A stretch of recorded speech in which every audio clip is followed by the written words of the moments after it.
व्यासपीठ पर विराजमान संतोष सागर जी महाराज साहब के चरणों में वंदन करते हुए ये मुझे सौभाग्य प्राप्त हुआ। हमारे जी श्याम जी ने कहा कि नहीं, आपको आना ही पड़ेगा, तो मेरी हवाई जहाज का टिकट मैंने चेंज कराया श्याम जी फिर इसके लिए।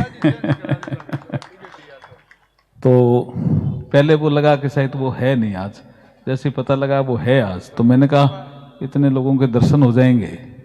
और जब पता चला कि मरुधरा महेश्वरी संस्थान तो थे मारवाड़ी, जानो कहीं शिकला, तो मारवाड़ी में चालू कर सकूं बात कहीं। क्या दामोदर जी थे बताओ, थे कटू समझो थे तो ठहरे हो नहीं, मूल नागौर है कहीं।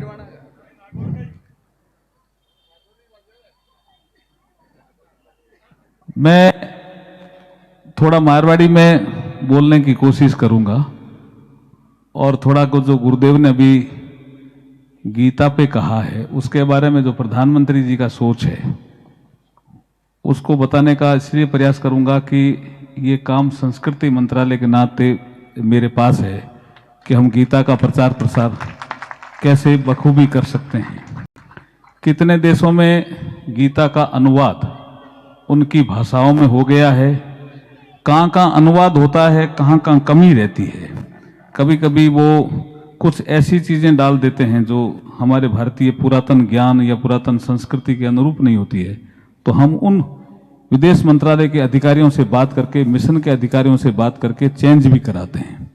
इसलिए गीता सही अर्थों में संसार के लोगों तक पहुंचे। भारत में तो इसका प्रचार प्रसार हो ही, लेकिन संसार के लोगों तक पहुंचे।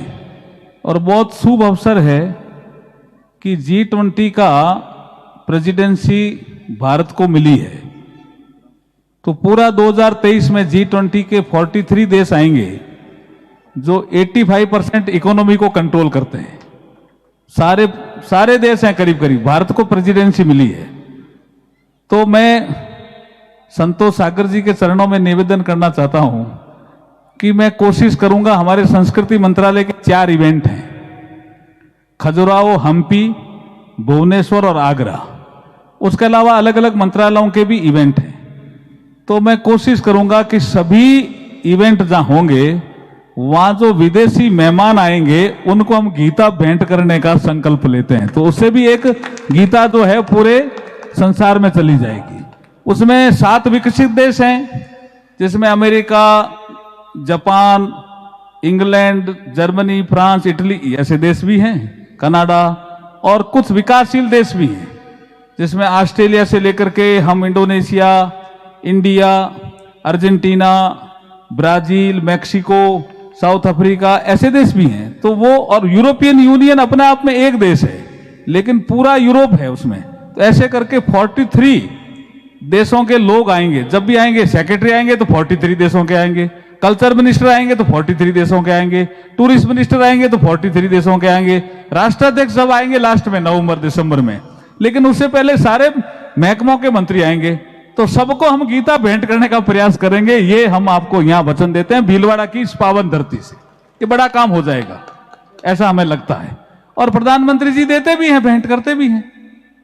प्रधानमंत्री जी पहले जो भी राष्ट्राध्यक्ष आते थे तो हमारे यहाँ कुछ और चीजें होती थी, हैंडीक्राफ्ट का आइटम दे दिया, ताजमहल दे दिया, ये देकर के, और राष्ट्राध्यक्ष को झमर साहब प्रभावित करते थे कि ये हमारा खास बात है। प्रधानमंत्री जी का नहीं, खास बात हमारी गीता है, इसलिए हम गीता भेंट करेंगे। यहां आएगा उसको भी, और जब प्रधानमंत्री जी खुद दूसरे देशों में जाते हैं तो वहां भी देश की गीता ले जा करके ही अमेरिका के राष्ट्रपति को, जापान के राष्ट्रपति को भेंट करते हैं। ये हमारे प्रधानमंत्री जी ने ऐसी सोच विकसित की है। तो आप उसी सोच से लगे हुए हो, और मैं उसी धरती से आता हूं जब सोमगिरी जी महाराज ने हमारे गीता पे कंपटीशन कराया और बहुत बच्चे बैठते थे। और एक बार एक वीडियो कॉन्फ्रेंस में हम और सोमगिरी जी महाराज और आप सब साथ ही थे, तब भी गीता पे चर्चा हुई थी। तो आज तो बहुत अच्छा अवसर है, लेकिन मुझे श्याम जी कह रहे हैं भजन सुनाना पड़ेगा मारवाड़ी में।